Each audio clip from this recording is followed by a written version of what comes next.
Habituados a ter um dos melhores serviços de saúde do mundo, os portugueses levam muitos anos a estranhar que um país remediado, como é o nosso, não se mostre capaz de acompanhar o grau de exigência de uma população que envelhece, ao mesmo tempo que cresce exponencialmente o custo do SNS. Até ao dia que quem manda é o Ministério das Finanças. Não há, portanto, ministra ou ministro da Saúde que aguente muito tempo em estado de graça. Mas há, é claro, uns que se põem mais a jeito do que outros. Pelos pingos da chuva mediática, vai passando a polémica relacionada com a vontade do Governo de alterar a lei orgânica do Tribunal de Contas, no sentido de acelerar a execução, colocando o Tribunal a julgar a posteriori e não com visto prévio como acontece atualmente. A Presidente da instituição discorda do caminho escolhido. A campanha das presidenciais vai prosseguindo a ritmo constante, mas morno, sempre que desaparecem as venturices da política portuguesa. Coutinho Figueiredo, no que as sondagens dizem ser um excesso de confiança, garante que vai passar à segunda volta, o que, para acontecer, significaria obrigatoriamente que ficava à frente de António José Seguro, que depois de receber o apoio do PS, tem recebido apoios da direita ao mesmo ritmo que camaradas do seu partido anunciam que vão votar noutro candidato.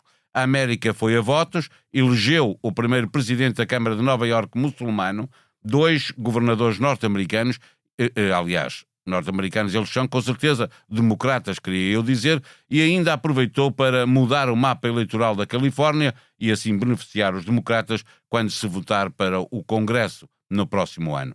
Trump perdeu e os democratas ganharam em toda a linha. A questão agora é saber o que fazer com essas vitórias, porque não é nada certo que isto vá unir o Partido Democrata. Está com o Bloco Central, eu sou o Paulo Baldaia, na moderação da conversa entre Pedro Marcos Lopes e Pedro Cisa Vieira. A sonoplastia é de Gustavo Carvalho. Olá, eu sou o José Maria Pimentel e sou autor do podcast 45 Graus. No 45 Graus trago para o microfone especialistas e pessoas com ideias que vale mesmo a pena ouvir, sobre temas como ciência, economia, política, filosofia ou sociedade. Sempre de forma descontraída e com tempo para conversar. É um espaço para aprender e pensar sobre o mundo de forma mais crítica. Novos episódios a cada 15 dias. Procure 45 Graus em qualquer aplicação de podcast. Viva Pedro Marcos Lopes.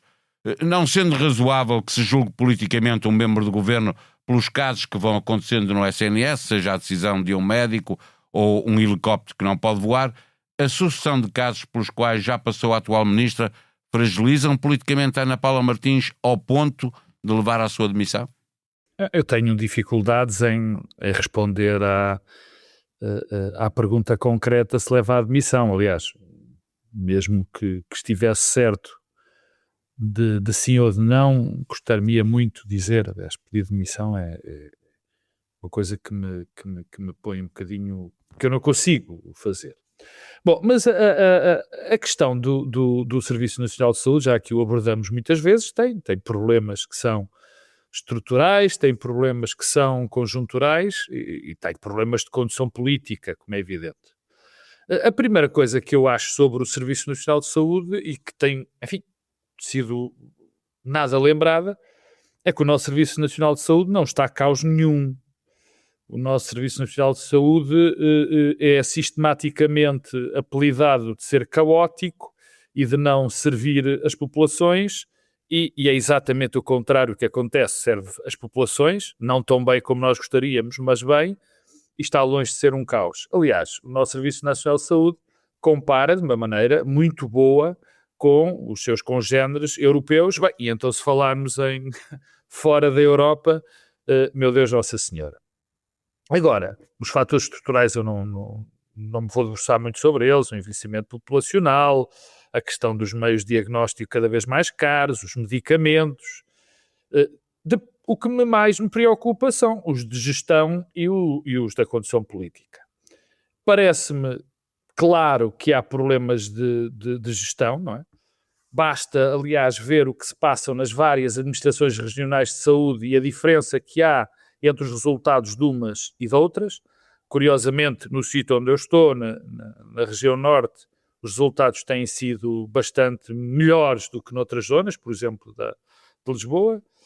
É evidente também que temos um problema com os médicos, com a formação de médicos, com o corporativismo que existe, enfim, e o maior caso é o de nós estarmos a despejar muito dinheiro, despejar entre aspas, que eu não gosto do termo, muito dinheiro, cerca em 10 anos foi quase para o dobro o gasto na saúde, e os resultados serem relativamente pouco incondizentes com esse volume de investimento.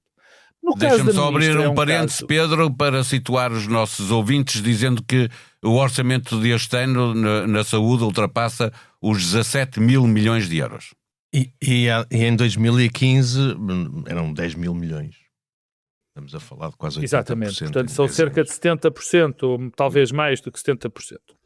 Agora, a questão da ministra, quer dizer, nós estamos perante alguém que, quando chegou, a sua primeira medida foi demitir alguém que o setor inteiro acha que era extraordinariamente competente e que estava a preparar um bom trabalho. Eu lembro, Fernando Araújo. Depois demitiu todas as administrações hospitalares, ou praticamente todas, dizendo, aliás, algo bastante disparatado, que, enfim, se não fosse... De que serviria ser ministra se não poderia demitir todas as administrações. Depois foram 4 diretores do INEM. Isto numa sucessão... nem chegou a ser. Numa sucessão de comentários e de medidas muito pouco avisadas. E agora, enfim, já vou a Montenegro, só para acabar, e depois acabou com esta frase verdadeiramente infeliz, que é muito sobre a senhora que morreu e, coitada, não tinha nem telemóvel, nem se podia chegar, nem poderia ter acesso ao hospital privado. Não é que seja uma frase fora do seu tempo, porque nós vivemos numa altura em que a falta de empatia, a falta de consideração pelos mais desfavorecidos, a falta de noção que a comunidade tem que apoiar as pessoas que mais precisam, está completamente estabelecida e, portanto, a senhora Ministra apenas foi a vocalizadora de sentimentos verdadeiramente repugnantes e pouco empáticos que andam na nossa comunidade. Mas, mesmo assim sendo, não os podia fazer. Conclui, já falas de Montenegro a seguir, eu deixa-me passar. Não, é só para dizer então uma coisa. Diz lá que para passar a bola se monopoliza a saúde. Não, a palavra chama-se expectativas. As expectativas que Montenegro criou com a saúde. Que dos 6 meses, que ia tudo se resolver, quando nada disso é possível. Já vamos falar disso, porque entretanto está a criar novas expectativas com a lei de bases que vai apresentar no próximo mês no Parlamento, e também é isso que vai resolver tudo. Viva Pedro Cisa Vieira. Faz sentido que a própria AD veja a Ana Paula Martins como ministra a prazo, mas que a queira no lugar para preparar terreno para o sucessor ou sucessora, apresentando e aprovando no Parlamento uma nova lei de bases da saúde, assumindo a transformação nos seus pilares fundamentais, a organização dos cuidados, recursos humanos e financiamento. É isto que diz o Governo. Faz sentido ter uma ministra a preparar tão grande projeto para a saúde? Tenho muitas dúvidas. Quer dizer, aquilo que seria bom, obviamente, era que tivéssemos um ministro com uma espécie de legitimidade refrescada por entrar de novo e que ele próprio trouxesse e fosse depois o protagonista de uma mudança que, apesar de tudo, nós sabemos que precisamos. Eu acho que há um tema mesmo de organização do Ministério. É um tema muito sério, porque a minha convicção é que não existe propriamente Ministério da Saúde. Existem instituições prestadoras de cuidados de saúde no âmbito do Ministério, existem algumas instituições centrais que fazem processamento, despesa, etc., mas não existe aquilo que se tentou criar, mas que este governo esvaziou, uma direção executiva para o Serviço Nacional de Saúde que esteja incumbida de fazer o planeamento da rede, da articulação dos planeamento de recursos, que faça a gestão, etc., e não deixe tudo pendurado no Ministério.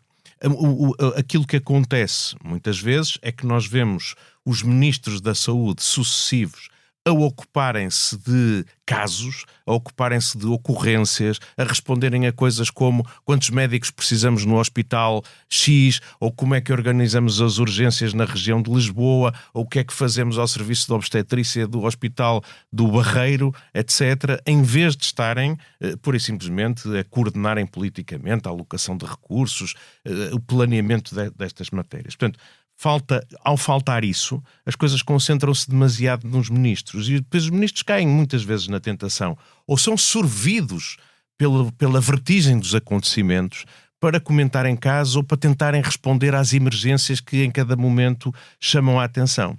O Pedro Marcos Lopes diz a história dos 70% dedicados ao INEM, se te recordas, por exemplo. Sim, coisas como essas. É uma coisa, é quase como se ela estivesse a fazer a gestão operacional do serviço de emergência médica, que é uma coisa completamente absurda. Mas ela não caiu, não é só ela que cai nesse problema. Eu lembro-me que Marta Temido, durante a pandemia, andava a falar para os conselhos de administração dos hospitais de Lisboa a ver quantas camas eles conseguiam arranjar para acolher doentes, porque não havia precisamente essa articulação operacional, porque não havia ainda. Aliás, deixa-me também um parênteses, foi isso que levou à direção executiva, à necessidade de criar.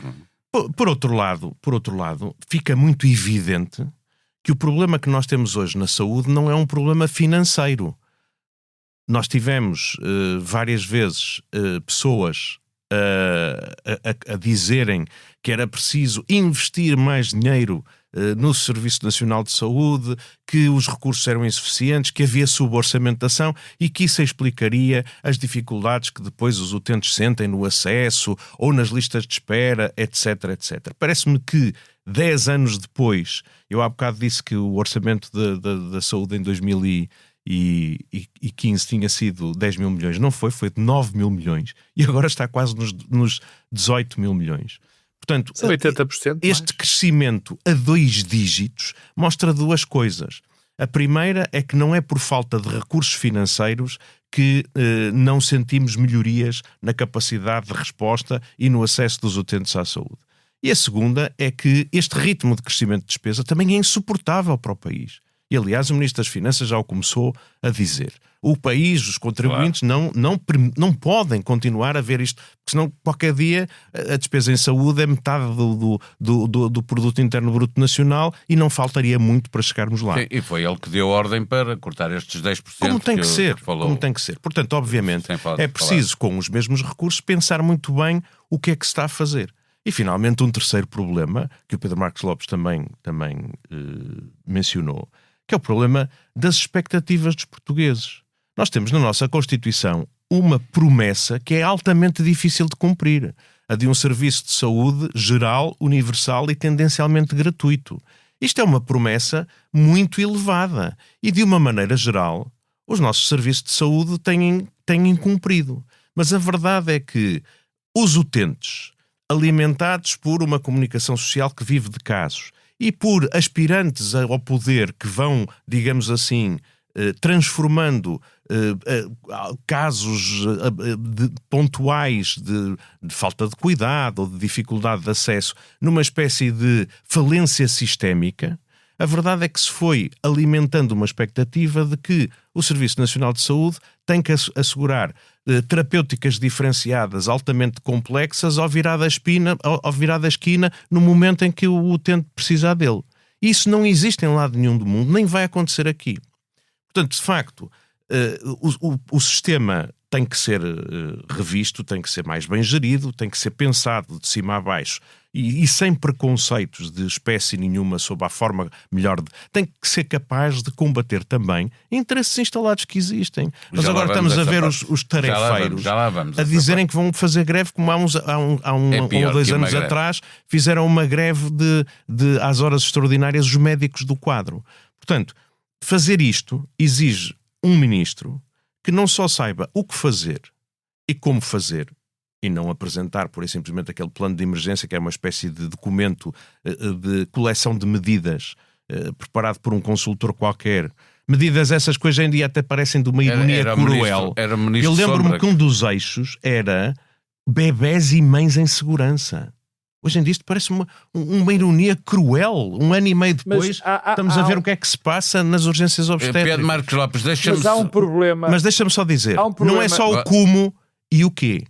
É para quê e porquê. Porque nenhum ministro consegue comandar esta mudança, resistir àquilo que são as oposições por parte de grupos de interesses, resistir à pressão, sem conseguir explicar o que é que está a fazer e para quê, e porque é que essa mudança é necessária. Deixa-me introduzir um ponto. Já não é capaz de Espera fazer. aí, Pedro Marcos Lopes, vais dizer o que entendes que deves dizer, mas deixa-me introduzir uma pergunta que tem a ver com aquilo que pediu o Presidente da República, mostrando que estava descontente com a falta de rumo do Governo, que pediu um acordo alargado. Faz sentido que o PS, que há 6 anos aprovou uma lei de bases da saúde à esquerda, esteja disponível agora para refazer aquilo que tiver que ser refeito?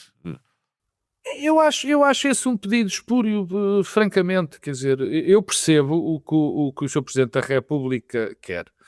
Aliás, e interpreto de uma maneira benigna quando digo, por exemplo, que quando ele diz que não se pode ser consistente nas políticas públicas, quando de cada vez que um governo mudam as políticas e mudam as pessoas e muda a maneira de olhar para os vários setores, eu aí percebo. A história do pacto para a saúde não percebo, porque existe um pacto para a saúde. Existe, aliás, é um pacto que até tem um respaldo bastante forte, que é o respaldo constitucional. Eu concordo com o Pedro na questão de que nós precisamos de olhar para essa exigência constitucional e repensá-la e revê-la. Ou pelo menos moderar as expectativas relativamente àquilo que ela implica. É mais do que isso, porque pelo caminho que nós estamos a seguir como comunidade, com os problemas demográficos, com o problema da velhice, com aquilo que eu já falei, com os meios de diagnóstico, os medicamentos, é evidente que nós não conseguimos suportar um Serviço Nacional de Saúde como está definido hoje. Parece-me evidente. Mas claro, o acordo pode ser para mudar o paradigma. Há muitos especialistas a dizer que temos que apostar mais na prevenção e menos no tratamento. Significa que aí é preciso um acordo alargado. Ou o PS e o PSD se entendem, ou não muda nada, não é? Bom, eu nisso não consigo chegar ao ponto de... Eu consigo te dizer que há um conjunto de princípios que eu acho que têm de ser mudados, mas não consigo especificar se é mais na prevenção, se é mais no tratamento. Eu acho que é mais no tipo de pagamento, entre enormes aspas, que nós fazemos para o Serviço Nacional de Saúde. Que tipo de pessoas devem pagar, que tipo de género de progressividade até temos que instituir na Justiça, ou seja, as pessoas que menos precisam pagarem mais. Enfim, não sou capaz de definir. Sei os princípios gerais. As pessoas que mais recursos têm pagam mais impostos, que é o que suporta o Serviço Nacional de Saúde. É verdade, é tudo. Não, mas o que eu te digo é que muito provavelmente isso ainda tem que ser mais aprofundado. Não quero. O que eu sei é que nós não podemos continuar a funcionar. Sim, não pode continuar a ser tendencialmente gratuito. Não pode ser assim. Eu acho agora, que tem que ser. Não, não há nenhum serviço de saúde em que tu pagues no momento em que precisas de tratamento. No limite tens seguros privados e são os seguros que pagam. Estás a pagar ao longo do ano para se tiveres uma emergência poder ser atendido. Não, essa é a base.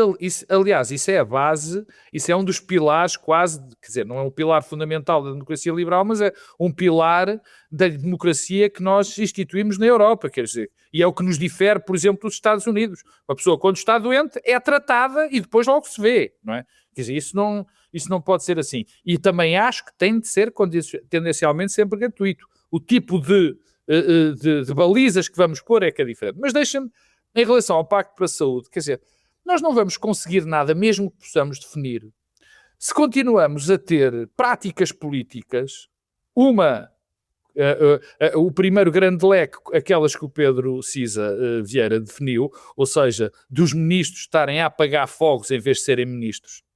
Mas também não vamos poder ter políticas de saúde consistentes, ou de educação, ou de segurança social, ou de outra área qualquer, se não tivermos se as pessoas que vão para esses cargos não têm noção daquilo que vão e das boas práticas de políticas públicas. Nós não podemos continuar, deixa-me insistir neste ponto, Não podemos continuar a fazer 2 tipos de coisas que fazemos muitas vezes. É a não avaliar as políticas públicas, não avaliamos as políticas públicas demasiadas vezes, e, portanto, instalamos-las, praticamos-las e depois não chegamos a conclusão nenhuma sobre se foram boas, foram más, ou chegamos, mas de uma maneira também já partidarizada, e a outra é da consistência, quer dizer, tem que haver, nas grandes rúbricas, digamos assim, da nossa política pública, mais uma vez repito, saúde, e educação e outras, quer dizer, não podemos atuar como atuou esta ministra e este governo. Isso é impensável. Quer dizer, o primeiro ato de gestão que chegou a esta ministra foi demitir as administrações hospitalares todas. Foi correr com o Fernando Araújo. Estás a repetir e nós temos que acelerar para outros temas. Não. Eu só queria dizer... Deixa-me só. E a questão de Luís Montenegro, eu termino já, e a questão de Montenegro é muito grave, e aliás, este truque político de não demitir as pessoas que nos estão a servir de para-choques é típico, porque quem desencadeou... Mas não é típico de Montenegro, António Costa fez isso com o seu amigo na administração interna durante muito tempo. Por isso é que eu disse, claro, eu não digo que não, mas e tens razão, e depois o que está a fazer é o que aconteceu, porque foi ele que criou as condições objetivas para serem exigidas coisas que depois a ministra se encarregou de disparatar ainda mais. Mas foi ele que criou as condições objetivas para que a ministra fosse um alvo, um sitting duck, desde o seu primeiro dia. Eu acho que só queria dizer o seguinte, é muito importante que um próximo Ministro da Saúde tenha imensa capacidade de gestão e imensa capacidade política. E espero que o Primeiro-Ministro já o tenha identificado e já esteja a trabalhar com ele naquilo que vem a seguir. Porque a dimensão da tarefa agora é muito importante. É um orçamento muito elevado que tem que ser gerido para corresponder a uma ansiedade dos portugueses que não tem que se desmitificar os casos, quer dizer, vai sempre haver mortes nas maternidades, vai sempre haver doentes, casos de negligência médica, vai sempre haver infecções hospitalares, não é possível ter um sistema infalível e não é possível alimentar a crença de que tudo vai correr 100% bem. O que nós temos é que ver, em termos de sistema, se ele está a responder às grandes necessidades, aumentar a esperança de vida, a qualidade de vida, a capacidade, os ganhos em saúde ao longo do tempo. E isso, apesar de tudo, está a ser acontecido. É preciso um ministro que tenha capacidade política para isso e tenha capacidade de perceber que este sistema tem que ser gerido de outra forma. Esta ministra claramente não tinha, digamos assim, capacidade de gestão e de perceber como organizar um sistema. E depois não tinha capacidade de avançar com as várias resistências para conseguir mudar as coisas. Quer dizer, o poder dos interesses que vivem deste sistema é muito grande. Os médicos que eram dos quadros e que viviam de horas extraordinárias e que queriam ver aumentado o número das horas extraordinárias que tinham. Os médicos que são tarefeiros, muitas vezes são médicos do próprio Serviço Nacional de Saúde e que ameaçam não prestar serviço. Deixa fechar com isso para estas situar coisas. Isto precisa mesmo de alguém que saiba o que vai fazer, porque vai fazer, seja capaz de comunicar e de quando aparecerem estas resistências todas que vão degradar a qualidade do serviço momentaneamente, seja capaz de dizer às pessoas isto tem que ser feito, porque se não for feito, nós não vamos ter no futuro capacidade de serviço. Vou pedir capacidade de síntese aos dois, mas uma resposta dos dois, isto que o Pedro Cisa Vieira já referiu por 2 vezes, é uma notícia do Público desta quarta-feira. Grupo com mais de 1000 médicos tarefeiros prepara-se para paralisar as urgências do Serviço Nacional de Saúde. Protesto deverá avançar assim que sair o diploma para baixar o valor hora. Pedro Cisa Vieira, que foste tu que trouxeste o tema, o Estado pode estar refém de uma corporação numa área tão sensível como a urgência hospitalar? Está claramente. O mais grave não é eles protestarem pela redução da hora da prestação de serviços. é também protestarem contra o facto de o Estado dizer assim: ninguém pode sair dos quadros do Serviço Nacional de Saúde para ir prestar serviços como tarefeiro no Serviço Nacional de Saúde, noutro hospital. Um médico que faça o exame de especialidade e que não queira entrar porque fica à espera de ter melhor nota nos anos seguintes, não pode prestar serviço como tarefeiro. Isto é um sistema, este sistema dos tarefeiros é um sistema que se instalou, digamos assim, por entre as falhas do sistema, que permite aos médicos, aos profissionais, aproveitarem com consequências para a degradação do serviço, aquilo que é a incapacidade de resposta permanente para com isso ganharem mais dinheiro. Ganham 100 euros a hora. E isto são manifestações de como, para mudar um sistema, para o tornar mais eficiente, responder melhor, é preciso vencer resistências que se instalaram à sombra destes interesses. E para isto é que é preciso enorme autoridade política que esta ministra, que é agora uma espectadora acabrunhada dos acontecimentos e que parece nem sequer saber muito bem o que se passa no seu ministério, uma autoridade política que ela já não tem. Mas foi ela que fez frente aos tarefeiros. Também ninguém está a dizer o contrário, mas não, tenho a impressão que ela já não tem a força para concretizar isso. Pedro Marcos Lopes, para fecharmos esta claro que não dossiê de saúde. Não tenho nada de muito relevante a acrescentar, a não ser que no campo, naquilo que eu disse, e que o Pedro Cisa Vieira também disse, da necessidade de uma mudança de paradigma, desculpa o chavão, dentro de qualquer setor, se vão sempre afetar muitos interesses instalados, porque quando as coisas se cristalizam, mais difícil é mudá-las. Mudamos de tema. Pedro Cisa Vieira, quem tem razão nesta tensão entre Governo e Tribunal de Contas a propósito da mudança da lei orgânica do Tribunal, centrada na questão do visto prévio? Tem razão o Governo, obviamente. Tem razão o Governo. Vamos lá ver. Uma vez mais estamos aqui a ver resistências de vária ordem que vão surgir às reformas. Sempre que se quer fazer reforma, isso só há uma verdadeira mudança e reforma se as pessoas que vivem do sistema que existe se sentirem ameaçadas e usam a sua voz para tentar contrariar. Isso acontece em todos os setores. E aqui vamos ouvir as resistências do costume do Tribunal de Contas, do Ministério Público, de jornais, etc., de partidos radicais a dizerem isto é tudo para facilitar a corrupção na contratação pública, isto é para o facilitismo, isto é para incentivar o desperdício. Vai ser assim o discurso e é preciso que o Governo resista a ele, como o Partido Socialista deve resistir. Porquê? Porque o nosso sistema de contratação pública há muito tempo que não está adaptado à função. Um sistema de contratação pública é encarado há 2 décadas como uma coisa de suspeita, uma coisa para fazer alguns interesses obscuros ganharem dinheiro à conta dos contribuintes e, portanto, é como se fosse uma coisa má que nós queremos evitar. E o problema é que a contratação pública é aquilo que permite ao Estado fazer disponibilizar aos cidadãos coisas de que eles precisam. Um hospital novo, como o Hospital de Évora, que anda a ser prometido por vários governos, os 2 centros que o ministro Leitão Amaro disse que ia fazer para acolhimento de imigrantes que entram ilegalmente no país e que o governo já disse a Bruxelas que não vai conseguir financiar com o PRR, coisas como caminhos de ferro, coisas como compras de medicamentos para os hospitais, equipamentos para as forças de segurança, todas essas coisas não acontecem. Não é porque não haja dinheiro, como agora é abundantemente evidente. O PRR teve muito dinheiro para fazer muito investimento público e o governo, por simplesmente, não consegue concretizar, os sucessivos governos, porque o nosso sistema de contratação pública corre mal. É preciso mudar muita coisa, mas uma das coisas que é preciso é rever os poderes do Tribunal de Contas.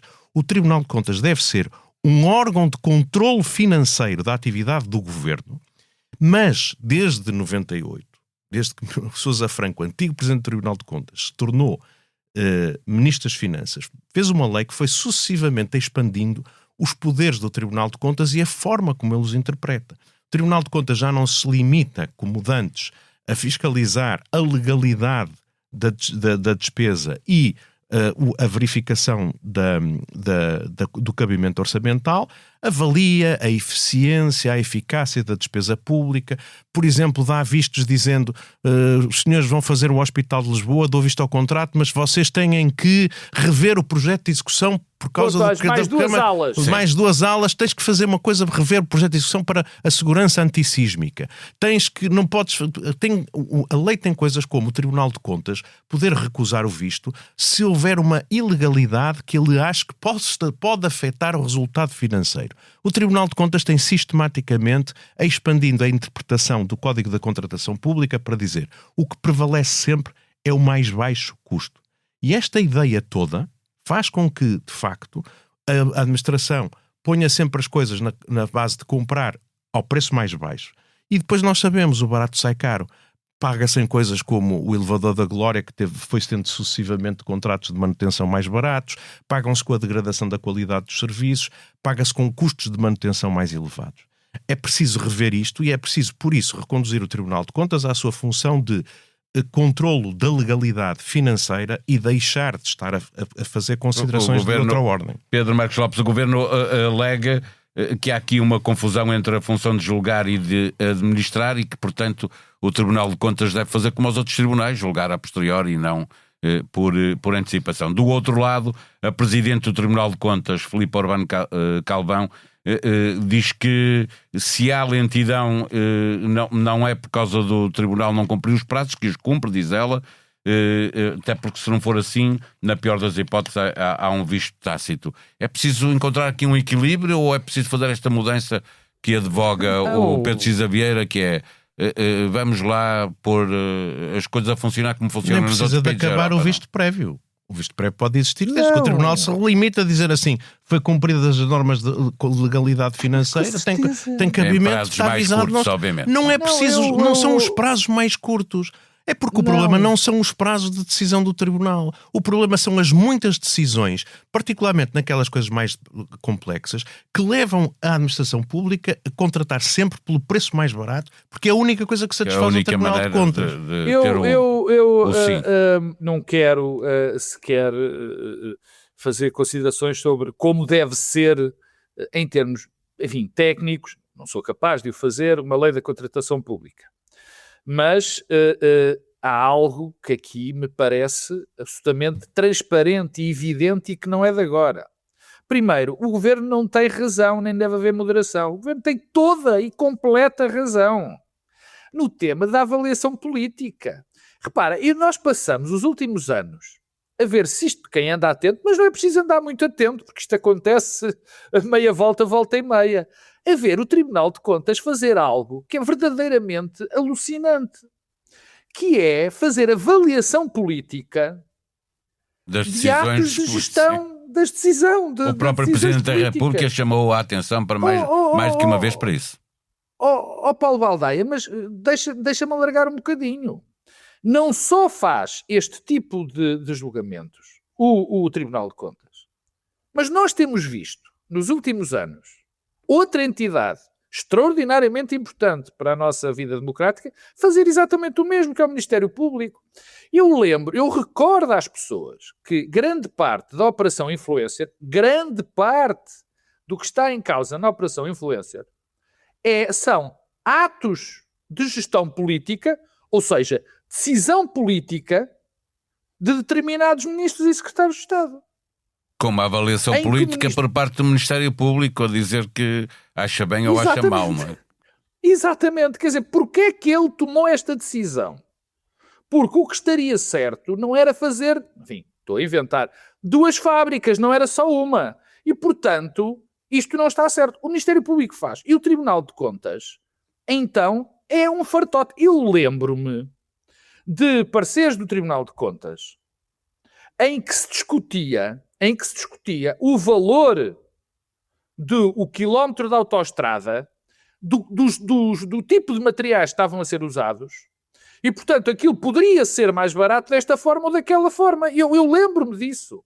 Quer dizer, portanto, e isto é mais uma vez, é muito interessante porque as coisas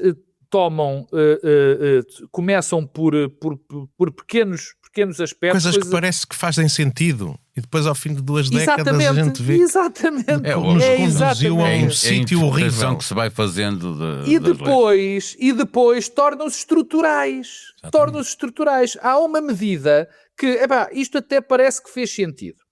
Realmente os tipos punham gravilha a mais e gravilha a menos. Isto era um disparate. E depois cresce, e aqui estamos. E, portanto, não posso concordar mais com a medida do Governo. É evidente que isto vai ter uma isto vai ser de tal maneira contestado e da maneira mais... demagógica. Demagógica e não só, Pedro. Vai ter outros problemas. Porque vai ter ataques de várias alas partidárias, Sim. porque isto vai cair bem no atual discurso. Exatamente. Porque, como dizia o Pedro Cisa Vieira, isto são os tipos a quererem facilitar as coisas para melhor roubar. Isto é demagogia. Deixa-me então, para fecharmos este dossiê, Cisa Vieira, a fiscalização a posteriori, segundo a Presidente do Tribunal, exige bastante mais recursos humanos. Até por causa dessa percepção que vai ser criada e o discurso político demagógico, é imperativo que esta mudança da lei orgânica seja acompanhada de um compromisso firme de aumento de... Não acho nada. Não acho nada. Acho que o que se tem que fazer é a discussão basicamente... O Tribunal de Contas neste momento é uma mistura de coisas e é essa mistura que é perversa. É ao mesmo tempo um órgão de auditoria da atividade administrativa e financeira do Estado. Ou melhor, a pretexto da auditoria financeira, faz a avaliação da economia, da eficiência, da eficácia da gestão pública. É isso que lhe dá para fazer relatórios sobre como é que se devem construir autoestradas ou fazer projetos de antissísmicos, etc. É ao mesmo tempo isso. E é, por outro lado, encara-se como um tribunal que decide, afinal, coisas como pode ou não fazer-se este contrato, ou se um funcionário público que autorizou um determinado pagamento na sequência de um determinado processo é obrigado ou não a repor as verbas que fez, podem ter sido para pagar salários ou outra coisa qualquer. Isto gera um ambiente de terror. E é esta mistura entre ser um tribunal, e um tribunal só aplica a lei, ou ser um órgão de auditoria que avalia outras coisas, que neste momento gera toda esta confusão. E, portanto, eu acho que é preciso fazer uma escolha. Queremos um Tribunal de Contas que seja jurisdicional, então limita-se a avaliar a legalidade e a legalidade financeira. Porque para avaliar as outras coisas existem os tribunais administrativos, existem os tribunais fiscais. Não deve ser o Tribunal de Contas. Ou então é um órgão de auditoria que existe para, a posteriori, avaliar se foi bem gerido, etc, etc. E se achar que não foi, faz recomendações e, no limite, manda para o Ministério Público para ele abrir processos. Agora, não pode ser juiz, acusador, etc, ao mesmo tempo, porque isso matou a nossa atividade pública e está a desacreditar a democracia. O meu ponto é este. Se a democracia não entrega aquilo que os governos sucessivamente anunciam, então os cidadãos vão muito bem mandar fora a democracia. Vamos mudar de linha novamente para as presidenciais. Marcos Lopes, se até o mandatário de Coutrinho Figueiredo, José Luís Júdice, admite votar em seguro na segunda volta e o próprio já não se quer ver enfiado na gaveta da esquerda, é natural que haja socialistas a fazer fila para anunciar que não votam no camarada que já liderou o PS? Eu confesso-me muito confuso com a linha. Já aqui disse a semana passada, com a linha escolhida por António José Seguro, e de repente também comecei a ficar confundido com a linha escolhida por Gouveia Mel. Quer dizer, há alturas... Já estás a roubar a pergunta... O Gouveia Mel está claramente a virar à esquerda, não é? Não, eu sinto-me no Twilight Zone nesta campanha. O único que parece ter uma linha coerente, e eu não estou a apoiar nem a desapoiar, que se nota, é Marcos Mendes, que tem tido que muito bem, se o governo faz e se o governo tem popularidade e ganha eleições, cola-se ao governo. Eu isso percebo. Agora, um ex-secretário-geral... Sim, mas fica em silêncio quando as coisas não correm bem ao governo, não é? Ainda não ouvimos nada. Claro, mal estávamos, não era? Bom, mal faria ele, digo eu, mas quando nós temos um ex-secretário-geral do Partido Socialista a dizer que não é de esquerda, ele nem disse de ser de esquerda, quer dizer, não. Nem nada, não diz nada disso. Que não acha que faça sentido essa discussão? Está bem, mas não... Podia ter respondido de outra forma. Respondeu mal, sem dúvida nenhuma. Mas, diz, eu fui secretário-geral, sou do Partido Socialista e fui secretário-geral do Partido Socialista. Claro, mas Paulo, é que ele não quer, eu sou daquelas pessoas... Presumo eu, estou a fazer análise, que ele não quis fugir àqueles apoios da direita, porque acha que assim alarga Paulo, quem quer estar em todo lado... Quem quer estar em todo lado, particularmente em política, não está em lado nenhum. Isto é assim. Eu também me sinto muito confuso há muito tempo, porque também acho que a direita e a esquerda perderam o seu conteúdo intrínseco que permitia essa decisão, essa definição em muitas coisas. Mas eu não sou candidato presidencial, nem fui secretário-geral do Partido Socialista, nem tenho o apoio do Partido Socialista. Ninguém que tem o apoio do Partido Socialista pode ter aquela conversa. Bem, e é normal. O problema que nós vemos aqui é muito interessante, porque parece que temos dois candidatos que há uma coisa que os une, ou pelo menos une os seus apoiantes, que é o ressentimento. É o ressentimento.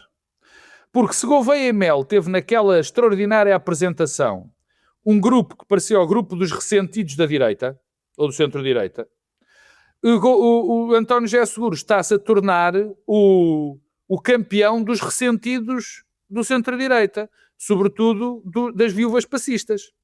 Passa a expressão. É extraordinário aquilo que está a acontecer.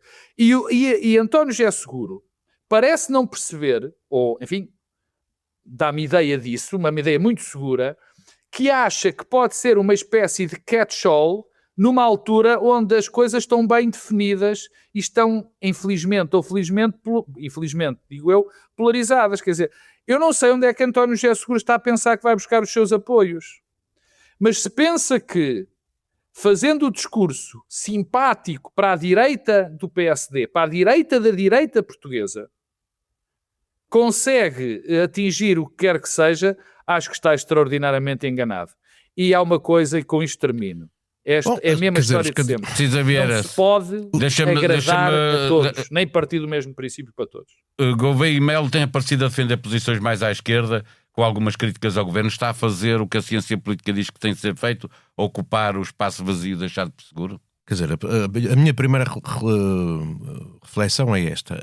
Os candidatos têm que apresentar-se como aquilo que são. Quer dizer, António José Seguro está a apresentar aquilo que é. Quer dizer, também não faz sentido contrariar a sua natureza e a sua personalidade e fazer apelo ao povo de esquerda e coisas assim. Não existe isso, não pode ser. E, portanto, o discurso dele é um discurso muito centrista, é um discurso de abrir pontos para o outro lado e tem esse reconhecimento aí. É suficiente para passar à segunda volta? Não sei. Eu já disse aqui que ele me parece ser, dos 4 candidatos com hipótese de passarem à segunda volta, aquele cujo caminho é mais complicado. O André Ventura tem uma grande capacidade de fixação do seu eleitorado, que neste momento já anda à volta dos 20%, e, portanto, fixar isso é o que ele está a tentar fazer. Marques Mendes, obviamente, assumiu-se como candidato da AD, é tentar fazer o mais possível o pleno dos eleitores da AD para conseguir ter o número de votos suficientes para passar à segunda volta. Esses parecem-me os dois cujo caminho é mais evidente. Gouveia e Melo está a tentar inverter caminho, está a perceber, bom, eu tenho aqui, estou apertado à direita, seja por André Ventura, seja por Marques Mendes. Portanto, e agora contra tenho que fazer, e também não me parece que esteja a violentar extremamente a sua natureza ou a entrar em contradição flagrante com aquilo que disse antes, até porque tinha sido muito pouco. Aquilo que ele está a fazer, ao fim e ao cabo, também é um discurso dele, absolutamente moderado e centrista, quer dizer assim, bom, não é bom ser xenófobo, não devemos tolerar o racismo, precisamos de ser democratas, não podemos pôr em causa o sistema. Quando dizer que isto é mau... Dizer que isto é de esquerda também não... Não é? Dizer que isto é de esquerda parece-me uma coisa bastante pouco sólida. Portanto, ele está a fazer aquele caminho que é, eu sou um candidato moderado, que estou a apelar ao voto dos eleitores moderados e particularmente daqueles que não se reconhecem nem no discurso de André Ventura nem no do Marques Mendes e não estão entusiasmados com o António José Seguro. Só há mais uma coisa aqui que vai ser curioso observar nos próximos tempos, que é qual é o impacto que a candidatura de Coutrinho Figueiredo pode ter na base eleitoral de Marques Mendes e na base eleitoral de António José Seguro. Vai ser curioso isso. Ele está a fazer um discurso que revela muita ambição, que não, quer dizer, não, fica sempre bem, não é? Mas, quer dizer, o principal impacto que pode ter é uma penetração que possa vir a fazer-se no campo de Marcos Mendes, em particular, mas de alguma maneira também no dos outros candidatos. Acho que isso é a coisa mais... Pedro Marcos Lopes, Coutinho Figueiredo, e esta ideia de que mas a dinâmica dele continuam as coisas em aberto. Prejudicar os outros candidatos. Só para dizer, só cenários, gostamos de fazer cenários.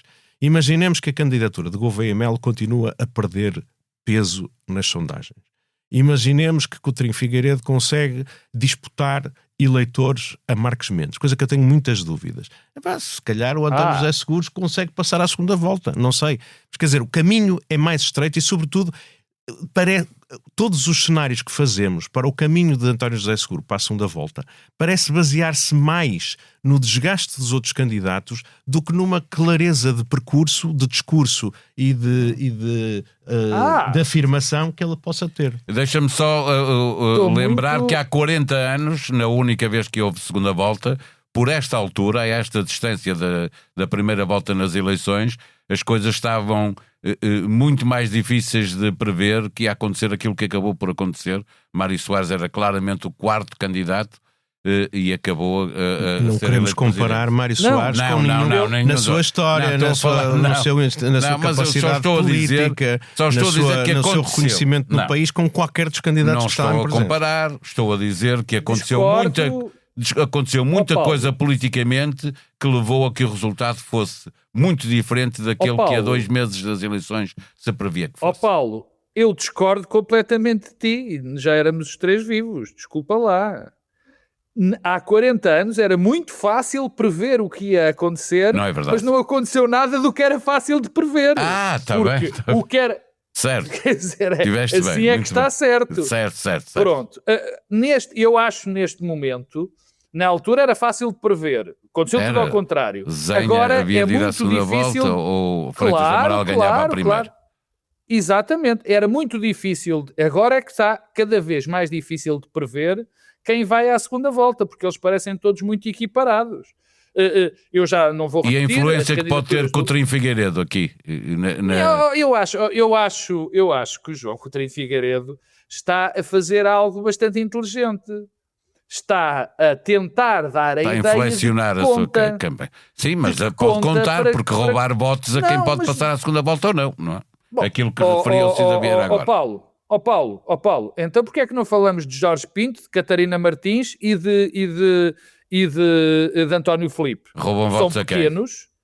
Repara uma coisa, roubam votos a toda a gente também. Quer dizer, Coutinho rouba votos a quem? A toda a gente, como vocês disseram. Não, rouba votos a Marcos Mendes e a Seguro, se calhar.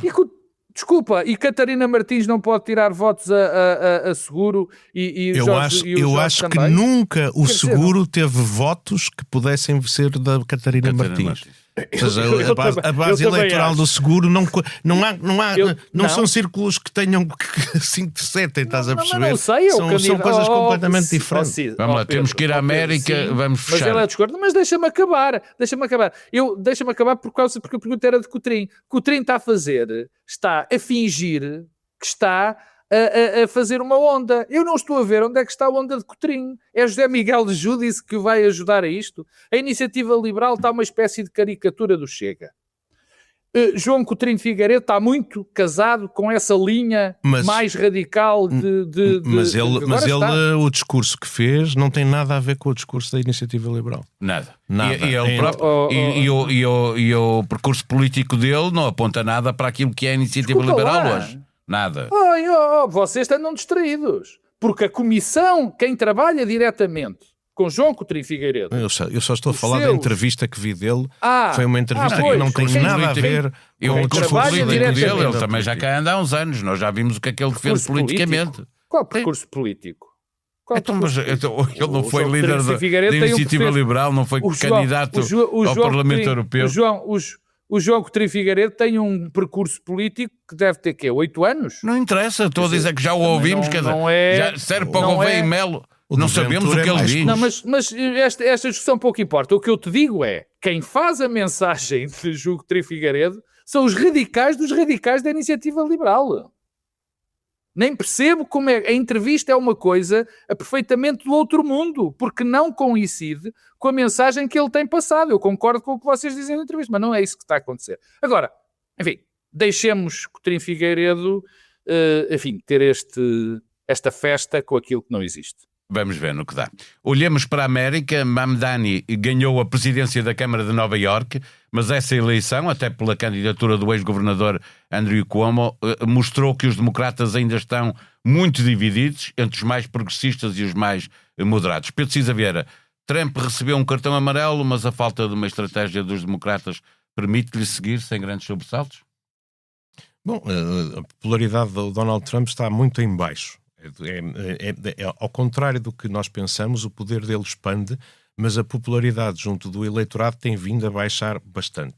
E nestas eleições, que foram eleições locais, foram eleições para alguns governos estaduais, etc. Não foram intercalares, essas serão na próxima. E nós estamos a saudar a vitória de candidatos democratas em cidades e estados que sempre tiveram maiorias democratas. Quer dizer, o governador da Virgínia, o governador de New Jersey... Na Virgínia, desde a década de 60 que não ganhavam 3 eleições seguidas. Não interessa. Significa que os republicanos também foram ganhar. O que estamos a dizer é que... E havia essa perspectiva. O governador da Virgínia, o governador da New Jersey já eram democratas. Agora são novos candidatos que apareceram, mas eles já eram democratas. E em Nova Iorque também tinham um mayor que era democrata. Portanto, acho que é importante perceber-se que, apesar de tudo, houve uma grande capacidade de mobilização do eleitorado. O eleitorado foi votar na Califórnia, o eleitorado foi votar massivamente por uma coisa que, enfim, as pessoas estão a saudar muito. Eu acho que é uma espécie de reação à tentativa de gerrymandering, para aqueles que não sabem o que é a manipulação dos círculos eleitorais para favorecer o partido que manda em cada estado nas eleições para o Congresso. Os republicanos fizeram no Texas. Os republicanos fizeram no Texas e na Califórnia os democratas fizeram exatamente a mesma coisa. São práticas que eu condeno, mas que, enfim, mostraram uma grande capacidade de mobilização dos eleitores californianos numa coisa que era visivelmente contra o Trump. E vai dar para ganhar alguns congressistas no próximo ano. Não é? A capacidade de mobilização também dos eleitores democratas ficou-se a dever a 2 fatores. Um é, claramente, Trump. As pessoas foram votar nos candidatos democratas contra Trump. E a outra, também importante, é... Nos Estados Unidos, as eleições dependem muito das condições locais. O Mamdani em Nova Iorque não tem nada a ver com as candidatas que ganharam para governadoras de New Jersey e da Virgínia, que são moderadas, antigas militares, pessoas com um outro tipo completamente de discurso. Ter a capacidade de falar para os eleitores em cada sítio foi também um dos segredos. E, finalmente, há um tema que é muito importante perceber, que é: o Mamdani fez uma campanha muito eficaz porque mostrou que estava a ouvir pessoas que normalmente não são ouvidas nas campanhas eleitorais, pessoas que estavam muito zangadas com o establishment democrata. Agora também é preciso ver se não lhe vai acontecer aquela coisa fatal que é entrar com grandes expectativas e esquecer-se que o segredo da governação, de manter o poder, é entregar, é a delivery, ele vai ter que concretizar as muitas promessas que fez e a esperança que gerou. Para o Pedro Marcos Lopes, a vitória de Mamdani é relevante por se tratar do primeiro presidente de Câmara muçulmano, conseguindo mais de 50% dos votos, tendo como adversário, além do candidato republicano, o ex-governador democrata do Estado, mas ele ganhou com uma agenda muito ambiciosa. Aumento de rendas acessíveis, transportes públicos grátis, aumento de salário mínimo. Política é também uma gestão das expectativas. Há aqui um risco que estava a referir o Pedro Cisa Vieira. Já falamos disso no princípio, quando falamos do discurso de Luís Montenegro sobre a saúde. Exatamente. É bem verdade. Mas aqui há uma grande euforia, não é? No eleitorado democrata de Nova Iorque.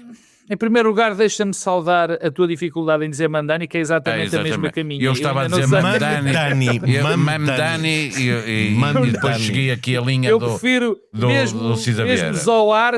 Mesmo Zoar só me faz-me lembrar um filme de... Com o Ben Stiller, Zoran. Com o Ben Stiller, exatamente.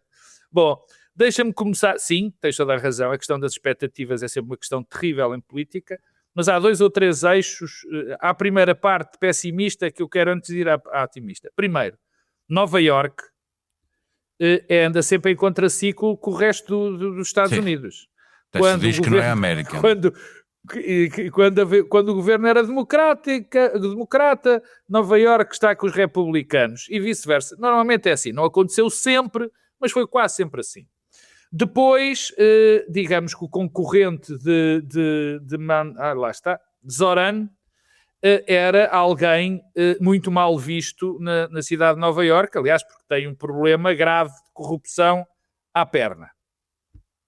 Em terceiro lugar, também, os dois outros candidatos que ganharam de vitórias relevantes, em New Jersey e na Virgínia, se não podem ser mais diferentes de Zoran. Quer dizer, são linhas muito distintas do partido. Aliás, há um membro relevante do Partido Democrático que diz que isso é o que faz sentido para o Partido Democrático, ter estas linhas todas. Eu não sei se faz ou não, acho que fica difícil.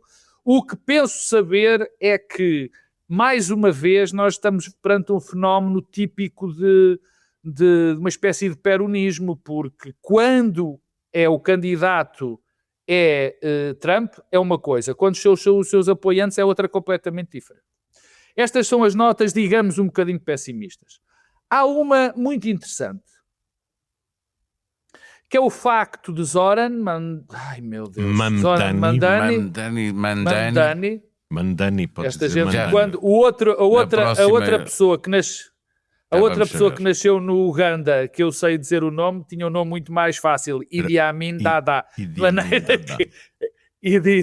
Era fazer mais John fácil. Akibua. Foi a primeira também era fácil. Bom, mas é muito interessante perceber que o Partido Democrático em Nova Iorque, concretamente com o novo Mayor, teve uma linha que se tem afastado daquilo que tem sido dito como o grande problema do centro-esquerda europeu e, sobretudo, americano, que é estar nas causas identitárias e esquecer as causas mais ligadas, digamos assim, vou utilizar um termo que não gosto, mas esquecendo-se da luta de classes e das condições objetivas das vidas das pessoas. Agora parecia o António Filipe com a condição objetiva das vidas das pessoas, mas é verdade. Não é, não, isso não sou capaz. Mas, e nesse aspecto é uma mudança muito relevante, porque mesmo Zoran, que é um rapaz de 34 anos, é bom que se note, que tinha partido, estava bastante ligado a causas identitárias, que tinha feito discursos muito violentos contra a polícia, por exemplo, contra o New York PD, saiu dessa linha e entrou no campo das condições das pessoas, de como é que se deve falar para as pessoas. Isto é extraordinariamente interessante, que pode ser uma mudança no discurso, ou pelo menos num certo discurso, para o centro-esquerda americano. Se ele vai ser consistente, acho que é muito cedo. E também não convém que, sendo bandeira em arco, o Guardian tinha um artigo muito interessante sobre isto, quer dizer, em 2022 o Partido Democrático conseguiu segurar a Câmara dos Representantes e já achava que tinha a poção mágica para evitar as vitórias de Trump. E depois foi o que foi. Ainda a procissão vai muito no adro e eu estou convencido que agora Trump ainda vai ser mais perigoso nas medidas que vai tomar. Vamos fechar com o bloco central de interesses, livros para ler, cinema, teatro para ver, música para ouvir, as sugestões dos comentadores residentes do bloco central, aqui no bloco central de interesses. Começa o Pedro Marcos Lopes. O que é que propões? Olha, eu vou deixar um livro, eu tinha aqui 3, mas vou deixar o livro para a próxima semana ou para daqui a 15 dias, porque tenho muito a dizer sobre esse livro, e vou falar de um filme que eu achei um filme lindíssimo, que é o Lavagante. Um filme sobre um projeto de romance do José Cardoso Pires.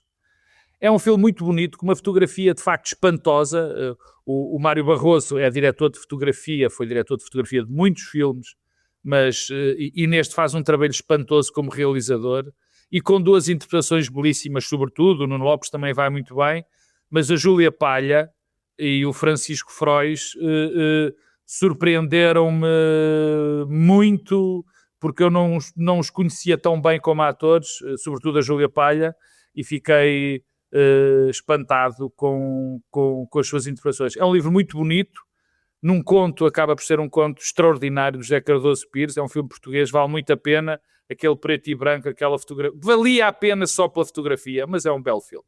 O segundo é o concerto do GNR. O GNR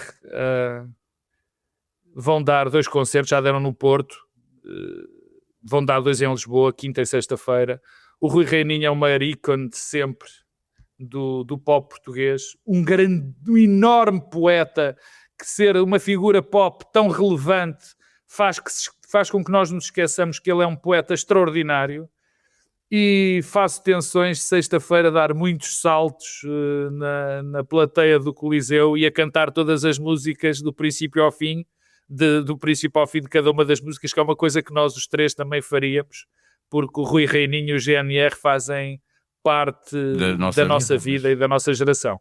Pedro Cisa Vieira, a música era tua, temos aqui música, vamos ter mais música. Bom, eu só queria também falar do Lavagante, que é um belíssimo filme e de facto é muito bonito, a história é extraordinária, os atores são fantásticos. É lindo. A Júlia Palha parece, sei lá, a Brigitte Bardot, coisa assim.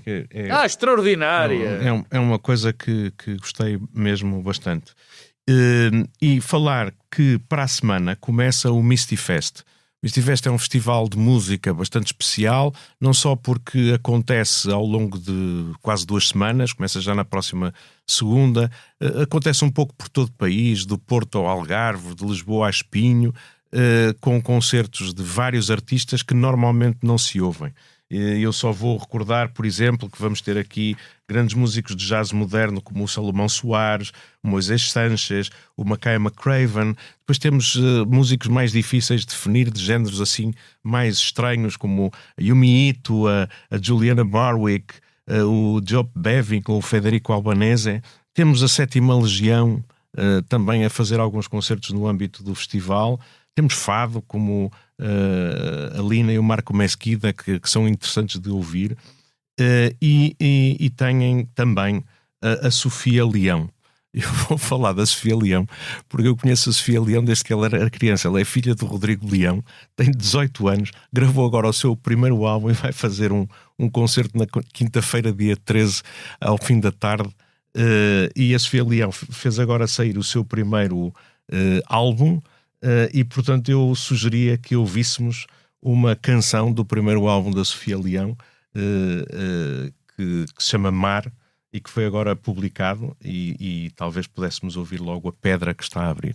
Fechamos este bloco central com um filme português, Lavagante, proposta dos 2 comentadores, os concertos do GNR mais o Misty Fest e uma música de Sofia Leão. Podem consultar a agenda cultural do Bloco Central, quer na homepage da SIC Notícias, quer na do Expresso. Tenha uma boa semana.